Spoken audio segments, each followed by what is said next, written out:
ಚಿತ್ರದುರ್ಗದಲ್ಲಿ ಖಾಸಗಿ ಬಸ್ ಹಾಗೂ ಆಟೋ ನಡುವೆ ಅಪಘಾತ.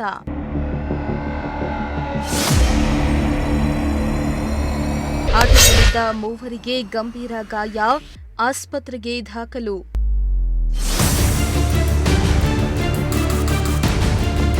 ಇತ್ತೀಚಿನ ದಿನಗಳಲ್ಲಿ ಚಿತ್ರದುರ್ಗದಲ್ಲಿ ಅಪಘಾತ ಪ್ರಕರಣಗಳು ದಿನೇ ದಿನೇ ಹೆಚ್ಚಾಗ್ತಾ ಇವೆ.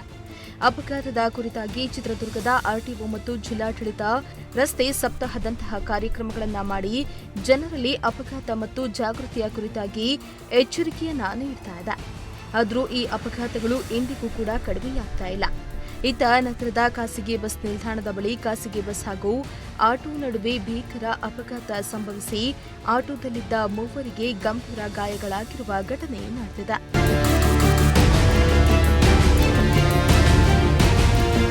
ಖಾಸಗಿ ಬಸ್ನ ಬ್ರೇಕ್ ಫೇಲ್ ಆದ ಕಾರಣಕ್ಕೆ ಆಟೋ ಮತ್ತು ಬೈಕ್ ಗುದ್ದಿದೆ.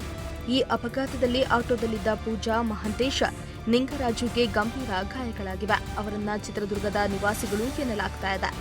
ಈತ ಹೆಚ್ಚಿನ ಚಿಕಿತ್ಸೆಗಾಗಿ ಗಾಯಾಳುಗಳನ್ನು ದಾವಣಗೆರೆ ಜಿಲ್ಲಾಸ್ಪತ್ರೆಗೆ ರವಾನಿಸಲಾಗಿದೆ. ಈತ ಬೈಕ್ ಸವಾರನಿಗೆ ಸಣ್ಣ ಪುಟ್ಟ ಗಾಯಗಳಾಗಿವೆ. ಖಾಸಗಿ ಬಸ್ ಗುದ್ದಿದ ರಭಸಕ್ಕೆ ಆಟೋ ಸಂಪೂರ್ಣ ನಜ್ಜುಗುಜ್ಜಾಗಿದ್ದು ಕೆಲಕಾಲ ಟ್ರಾಫಿಕ್ ಜಾಮ್ ಕೂಡ ಉಂಟಾಯಿತು. ವಾಹನ ಸವಾರರು, ಸಾರ್ವಜನಿಕರು ಪರದಾಡುವಂತಾಯಿತು. ವೆಂಕಟಾಚಲಪತಿ, ಪ್ರಜಾಶಕ್ತಿ ಟಿವಿ, ಚಿತ್ರದುರ್ಗ.